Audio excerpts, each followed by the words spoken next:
নয়া দিগন্তের টপ নিউজে আপনাদের আমন্ত্রণ। আজকের দৈনিক নয়া দিগন্তের টপ নিউজে থাকছে এস এম মিন্টুর করা একটি প্রতিবেদন। প্রতিবেদনে লেখা হয়েছে আওয়ামী লীগের ভয়ঙ্কর ছক, ব্যবস্থা নিতে উপদেষ্টা পরিষদের নির্দেশ। সেপ্টেম্বর থেকে নভেম্বর পর্যন্ত তাদের মিশন বাস্তবায়নের ভয়ঙ্কর নাশকতার ছক তৈরি করেছে।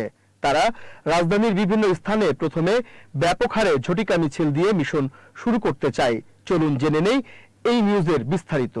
বিভিন্ন গোয়েন্দা সংস্থার স্থানীয় সূত্র ও আওয়ামী লীগের নেতাকর্মীদের সূত্র জানায়, সেপ্টেম্বর থেকে নভেম্বর পর্যন্ত তাদের মিশন বাস্তবায়নে ভয়ঙ্কর নাশকতার ছক তৈরি করেছে। তারা রাজধানীর বিভিন্ন স্থানে প্রথমে ব্যাপকভাবে ঝটিকা মিছিল দিয়ে মিশন শুরু করতে চায়। এরপর নাশকতা তৈরি করে দেশকে অস্থিতিশীল পরিস্থিতির দিকে নেয়ার পরিকল্পনা করা হয়েছে। এজন্য তারা ঢাকায় অবস্থান করে ছদ্মবেশে ঝটিকা মিছিল থেকে ককটেল নিক্ষেপ সহ আরও ভয়ঙ্কর ছক তৈরি করেছে বলে গোয়েন্দা সূত্র জানায়। এই মিশন বাস্তবায়নে বিদেশে বসে ঢাকায় অর্থায়ন করা হচ্ছে। তাদের মধ্যে রয়েছে কার্যক্রম নিষিদ্ধ আওয়ামী লীগের সিনিয়র নেতাকর্মী ও শিল্পপতিরা। এদিকে জুলাই অভ্যুত্থানে পলাতক পুলিশের ঊর্ধ্বতন কর্মকর্তারাও নিয়মিত যোগাযোগ করছেন কর্মরত পুলিশ সদস্যদের সাথে। অন্তর্বর্তী সরকারকে যেন কোনোভাবে সহযোগিতা না করা হয় সে বিষয়ে পরামর্শ দেওয়া হচ্ছে। শুধু তাই নয়, পুলিশের মধ্যে বিভাজন তৈরি এবং ঊর্ধ্বতনদের অসহযোগিতার জন্য পরামর্শ দেওয়া হচ্ছে বলে গোয়েন্দা সূত্র জানায়। এ বিষয়ে পুলিশ সদর দফতরকেও সতর্ক থাকার জন্য গোয়েন্দারা পরামর্শ দিয়ে যাচ্ছেন। ওই পরামর্শে তারা বলছেন, পুলিশের মধ্যেও কু হওয়ার সম্ভাবনা রয়েছে, তবে পুলিশের একাধিক কর্মকর্তারা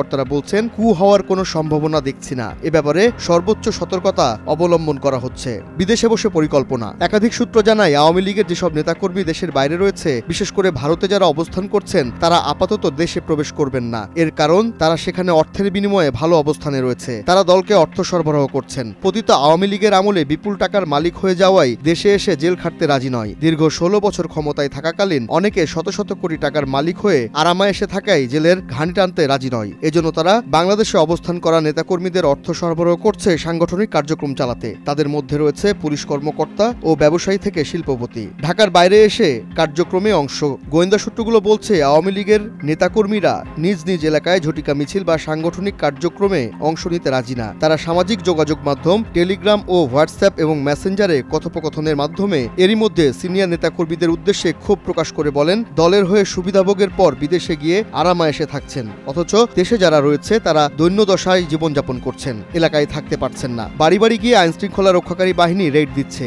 এ অবস্থায় তারা দলের হয়ে এলাকায় মিছিল বা অন্যান্য কার্যক্রমে অংশ নিতে পারছেন না। এজন্য তারা ঢাকামুখী হয়ে ঝটিকা মিছিলে অংশ নেওয়ার পরিকল্পনা করছেন। এজন্য প্রয়োজন অর্থ। তৃণমূলের নেতাকর্মীরা বলেন, অর্থ যোগান দিতে না পারলে তারা কোনো কার্যক্রমে অংশ নেবেন না। পরে সিনিয়র নেতারা বলেন, সাংগঠনিক কাজে যত অর্থ প্রয়োজন তারা দেবেন। সরকার বিরোধী কার্যক্রম আরো বাড়াতে হবে, দেখিয়ে দিতে হবে আওয়ামী লীগের ক্ষমতা। সময়মতো অর্থ বাংলাদেশ থেকে ব্যক্তির মাধ্যমে পাঠিয়ে দেওয়া হবে। সিনিয়র নেতাদের সাথে কথা বলে মাঠ পর্যায়ের কর্মীরা নিশ্চিত হয়েছেন, ঢাকায় ছদ্মবেশে সংঘবদ্ধ হয়ে ঝটিকা মিছিল সহ অস্থিতিশীল পরিবেশ তৈরি করবে। এরই ধারাবাহিকতায় তারা খণ্ড খণ্ডভাবে ঝটিকা মিছিল করছেন। পুলিশের মধ্যে অসন্তোষ। আওয়ামী লীগের আমলে পুলিশে চাকরি পাওয়া অনেক সদস্য রয়েছে। তারা সার্বিকভাবে যোগাযোগ করছে পলাতক পুলিশের ঊর্ধ্বতন কর্মকর্তাদের সাথে। আইন শৃঙ্খলা বিনষ্ট করতে ওইসব সদস্য পুলিশের কার্যক্রমে বাধা সৃষ্টি করছে। চাওর আছে পুলিশের ভেতরে বিভাজন তৈরি করে কুসৃষ্টি করবে। এরই মধ্যে সম্প্রতি কিশোরগঞ্জে আদালতে হাজিরা দিয়ে ফিরে আসার পথে এনবিআর এর সাবেক দুর্নীতিবাজ কর্মকর্তা মতিউর রহমানকে পুলিশ সদস্যরা মোটা অঙ্কের উৎকোচের বিনিময়ে একটি রেস্টুরেন্টে এক ব্যবসায়ীর সাথে বৈঠক করার সুযোগ করে দেয়। এ ঘটনায়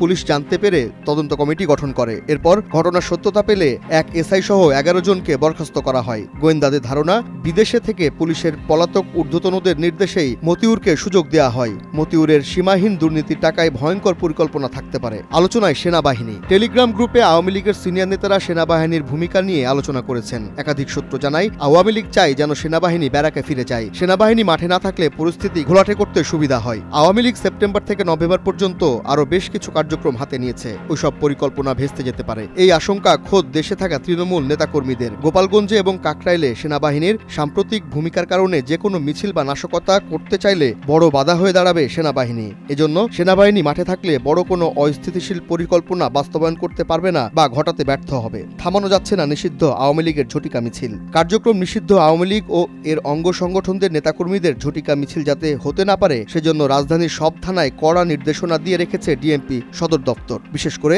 সাম্প্রতিক সময়ে ধানমন্ডি ও বনানীতে ঝটিকা মিছিলের পর আরও কঠোর নির্দেশনা দেওয়া হয় মাঠ পর্যায়ের পুলিশ সদস্যদের। মিছিল ঠেকাতে ব্যর্থ হলে সংশ্লিষ্ট থানার ভারপ্রাপ্ত কর্মকর্তাদের প্রত্যাহারের কথাও বলা হয়। নির্দেশনা অনুযায়ী পুলিশের পেট্রোলিং, গোয়েন্দা নজরদারি ও চেকপোস্ট জোরদারের কথা কথা জানানো হয়। এরপরও কিছুতেই থামানো যাচ্ছে না জনমনে আতঙ্ক সৃষ্টিকারী এই ঝটিকা মিছিল। আরও উদ্বেগের বিষয় হচ্ছে সম্প্রতি বের করা মিছিলগুলোতে কিছু নেতাকর্মীর উপস্থিতি দেখা যাচ্ছে, যা আওয়ামী লীগের গোপনে সংগঠিত হয়ে নাশকতা করার পরিকল্পনার ইঙ্গিত দিচ্ছে।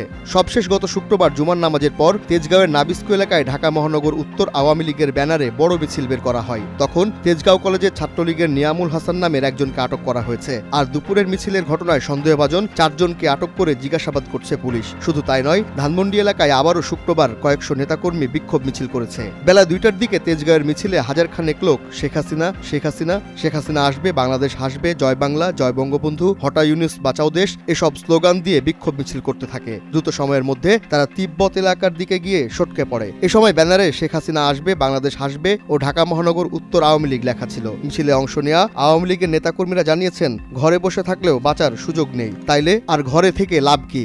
এজন্য মিছিলের নির্দেশ পেয়ে লোকজন নিয়ে নেমে পড়েছি। তারা আরও বলেন, শেখ হাসিনা সহ সারা দেশে আওয়ামী লীগের নেতাকর্মীদের মিথ্যা মামলা দিয়ে হয়রানি করছে, এর প্রতিবাদে মিছিল করছি। উল্লেখ্য, গত মঙ্গলবার ভোরে নিষিদ্ধ ঘোষিত ছাত্রলীগের একটি গ্রুপ রাজধানীর বনানী ফ্লাইওভার এলাকায় ঝটিকা মিছিল করে। এর আগে গত 31 আগস্ট ধানমন্ডি 27 নম্বর রোডে রাপা প্লাজা সংলগ্ন রাস্তা থেকে শঙ্করের বাংলাদেশ আই হসপিটালের সামনে সড়ক পর্যন্ত মিছিল করে নিষিদ্ধ আওয়ামী লীগের নেতাকর্মীরা। এরও সপ্তাহখানেক আগে বাইতুল মোকাররম মসজিদের দক্ষিণ গেটে আওয়ামী লীগের কয়েকশো নেতাকর্মীকে বিক্ষোভ করতে দেখা যায়। শুধু এই ঘটনাগুলোই মাঝে মধ্যে ঢাকা সহ সারা দেশের বিভিন্ন স্থানে আওয়ামী লীগ কর্মীদের ঝটিকা মিছিলের খবর আসে। মিছিলে অংশ নেওয়ার অভিযোগে অনেককে গ্রেফতারও করা হয়েছে নিয়মিত।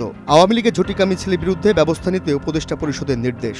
কার্যক্রম নিষিদ্ধ আওয়ামী লীগের ঝটিকা মিছিলের বিরুদ্ধে ব্যবস্থা নিতে উপদেষ্টা পরিষদ থেকে নির্দেশ দেওয়া হয়েছে। পরিষদ বৈঠকে আরও বলা হয়েছে, পৃথিবীর কোনো শক্তি নেই আগামী বছর ফেব্রুয়ারির প্রথমার্ধের অনুষ্ঠিতব্য নির্বাচন ঠেকানোর। এই সময়ে দেশে অবশ্যই নির্বাচন হবে। একই সাথে দেশের নিরাপত্তার স্বার্থে কাউকে ছাড় নয় বলে উপদেষ্টা পরিষদে সিদ্ধান্ত হয়েছে। গতকাল রোববার রাজধানীর ফরেন সার্ভিস একাডেমিতে আয়োজিত এক সংবাদ সম্মেলনে এ তথ্য তুলে ধরেন প্রধান উপদেষ্টার প্রেস সচিব শফিকুল আলম।